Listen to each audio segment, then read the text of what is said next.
tous et toutes, bienvenue à ce 19e épisode de La Tête à Papineau, deuxième épisode d'une troisième saison déjà. Je suis votre animateur Alexis et aujourd'hui on va avoir beaucoup de plaisir comme à l'habitude. Donc pour remettre en bain les auditeurs et auditrices, on rappelle un peu c'est quoi le but de notre podcast, La Tête à Papineau, le podcast Bistro Brain. On veut diffuser la science de manière accessible à travers le plaisir. Et le podcast, c'est une deuxième façon de le faire, notamment en réinvitant des anciens présentateurs et présentatrices qu'on a reçus à nos événements.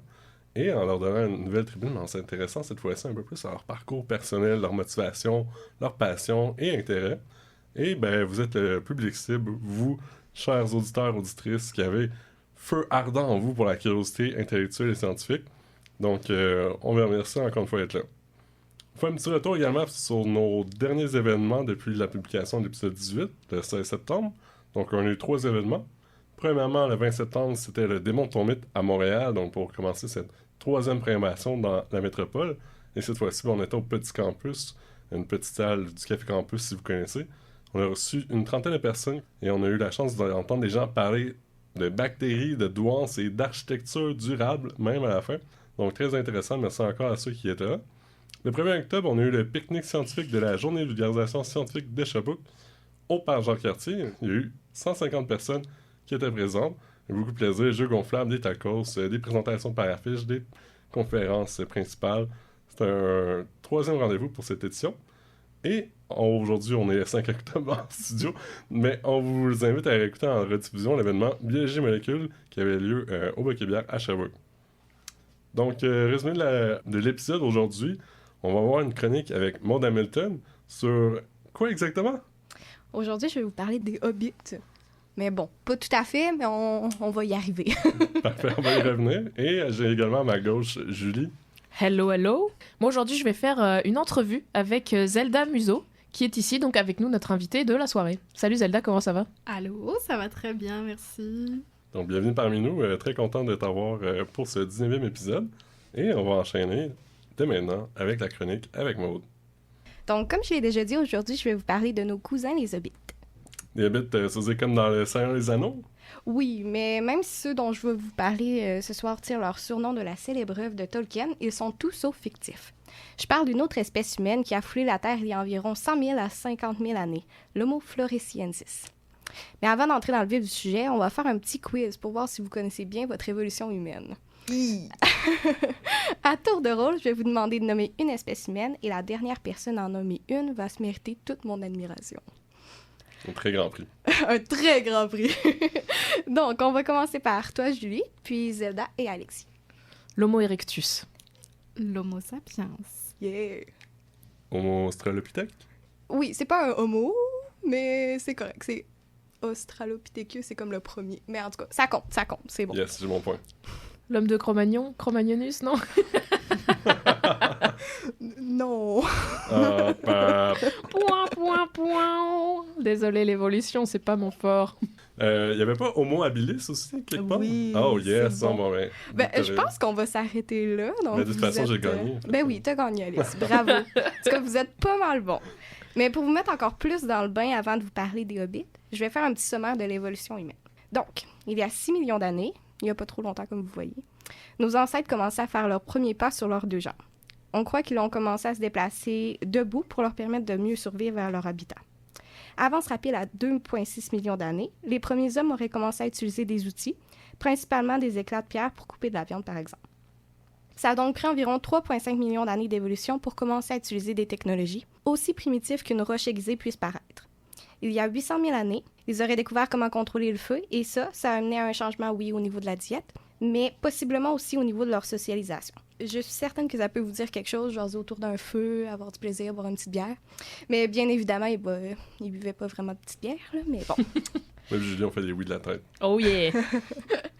Donc, le feu, ça a été un bon vecteur pour favoriser la transmission des connaissances, puis aussi pour se protéger de la nuit puis des créatures qui se cachent. Donc, est-ce que tu es en train de me dire que, comme Bistro Brain, le feu a permis la transmission des connaissances? Je suis sûre que tu t'attendais pas à ça, Alexis, ce soir, à comparer la découverte du feu avec Bistro Brain. Mais donc, après ça, leur cerveau se serait complexifié pour leur permettre d'avoir des interactions plus complexes entre eux, mais aussi avec leur environnement. Les scientifiques s'accordent pour dire que pour l'instant, il y a au moins 21 espèces humaines différentes qui auraient existé à un moment ou à un autre de notre évolution.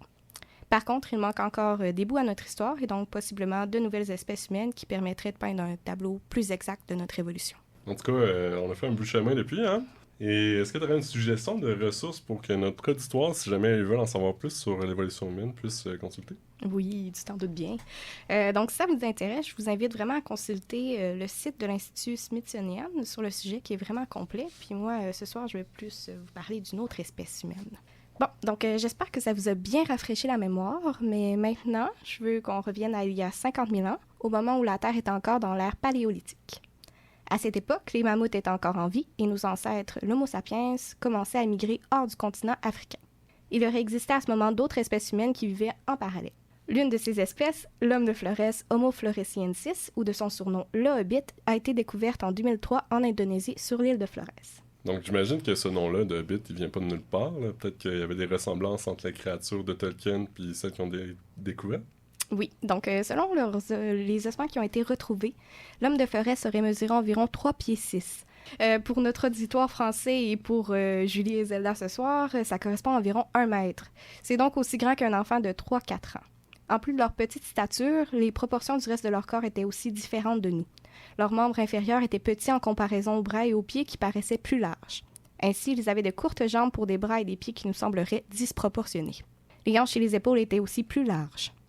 Ok, d'accord, donc je vois vraiment la comparaison entre les hobbits, même qu'on rendu 3 pieds, c'est quand même pas mal de pieds, ça. Ah, excuse, tu voulais dire des gros pieds, c'est ça?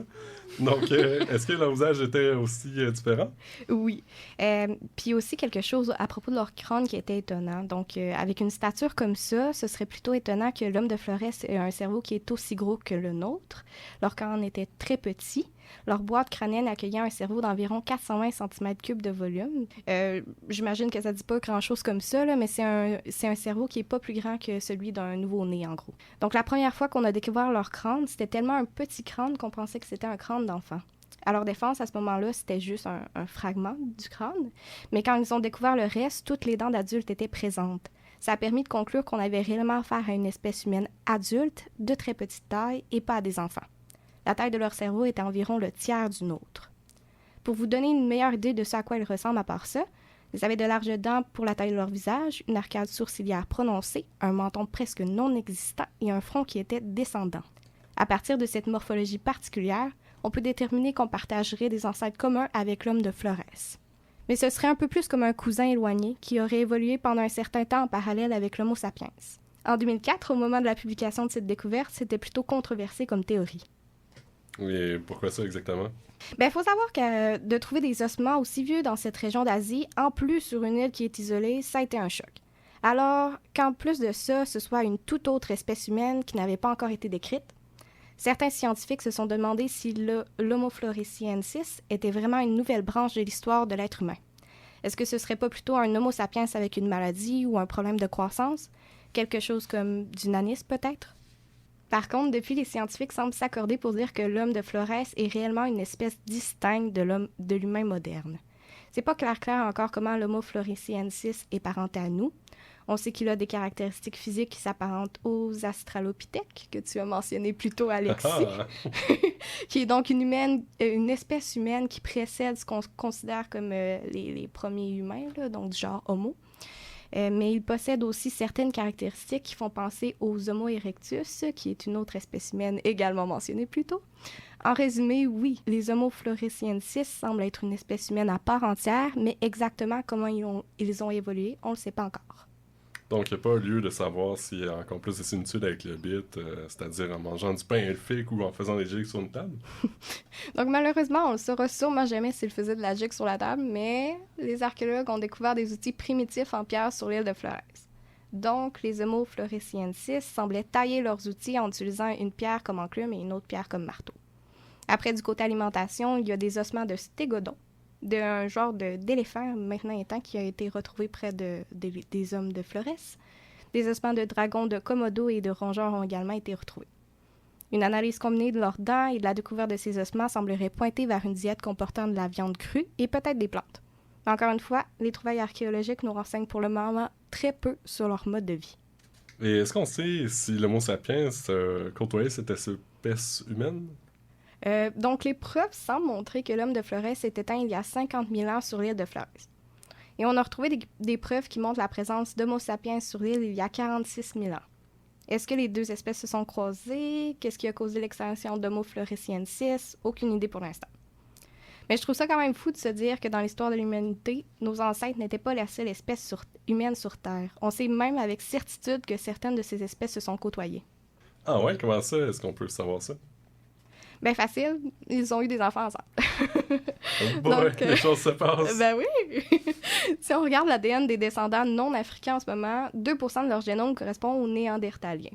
Et ici, j'aimerais ça faire une petite parenthèse concernant cette découverte. En ce mois d'octobre 2022, un prix Nobel a été remis au professeur Svante Pääbo concernant ce sujet. Ce genre d'étude a ouvert la voie à une nouvelle discipline, la paléogénomique, où l'on étudie l'ADN ancien pour révéler de nouveaux secrets sur notre propre génome. En ce sens, d'autres études ont été réalisées, et si l'on regarde l'ADN des gens de Papouasie, Nouvelle-Guinée et d'Australie, on y retrouve de l'ADN de Denisovien, qui est une autre espèce humaine ancienne.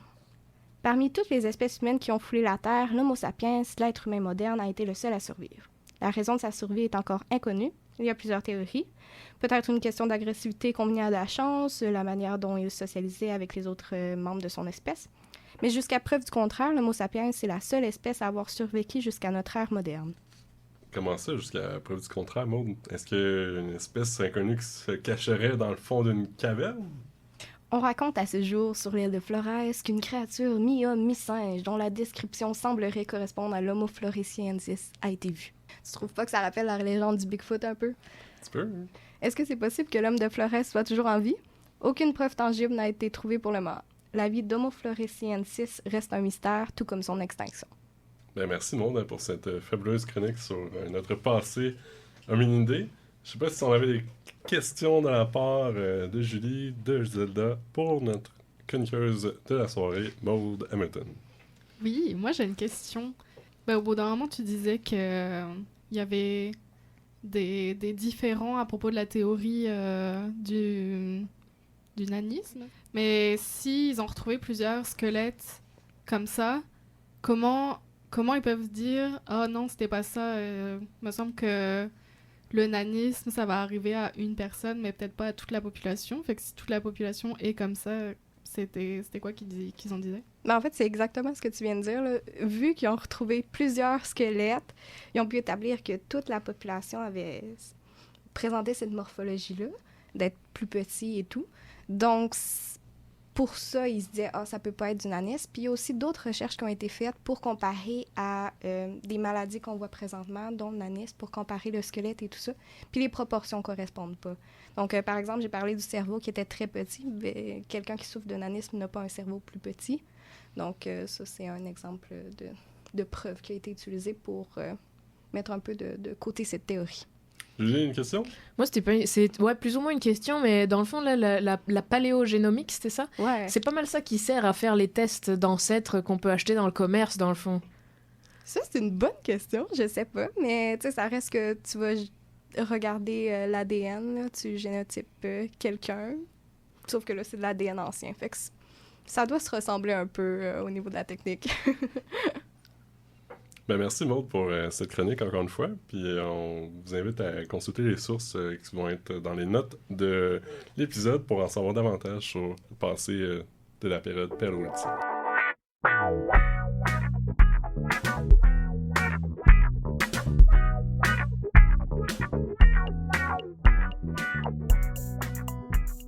Donc, de retour pour ce 19e épisode de La Tête à Papineau, le podcast Bistro Brain, je passe maintenant la parole à Julie Duchain pour une entrevue avec Zelda Museau. Eh bien, bonjour tout le monde, on espère que vous allez bien aujourd'hui. Bonjour Zelda, comment est-ce que tu vas? Allô, ça va très bien après cette super chronique. Super, super. Donc Zelda, rapidement, elle est agente de recherche en équité, diversité et inclusion au SARIC, qui est le service d'appui à la recherche et à l'innovation et à la création. Mais on y reviendra un petit peu plus tard. Tout d'abord, je vais peut-être te laisser te présenter. Oui, t'as presque tout dit. Donc c'est ça, je suis agente de recherche en équité, diversité, inclusion. J'ai fait un doctorat en biologie que j'ai arrêté. Et j'ai aussi fait une maîtrise à l'université de Sherbrooke. Puis en dehors de l'université, je m'intéresse un petit peu à la vulgarisation, un peu moins maintenant, mais aux enjeux féministes aussi beaucoup. Super, très belle présentation. Tu as mentionné que du coup, tu as eu un parcours quand même à l'université de Sherbrooke avec une maîtrise, puis le début d'un doctorat. Est-ce que tu peux nous en dire plus un peu sur ton parcours à la maîtrise, par exemple? Tu travaillais sur quoi? Je travaillais sur le fait de rendre une bactérie probiotique tueuse de méchantes bactéries. Donc le staphylocoque doré devait mourir sous l'effet de cette probiotique. Et du coup, ton projet de maîtrise, est-ce qu'au final, ça a bien fonctionné? J'ai pu travailler sur le début du projet. Puis à date, ça a fonctionné bien. Donc on verra si quelqu'un reprend mon projet par la suite, s'il s'en sort avec ça.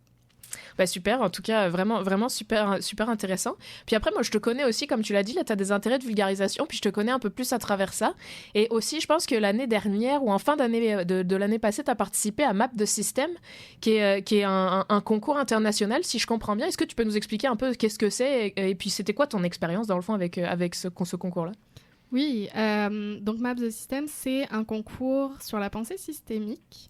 Donc, essayer de penser en englobant tout le système. Donc, c'est quelque chose qui m'intéressait beaucoup. On n'a pas trop l'habitude d'utiliser ce mode de pensée-là.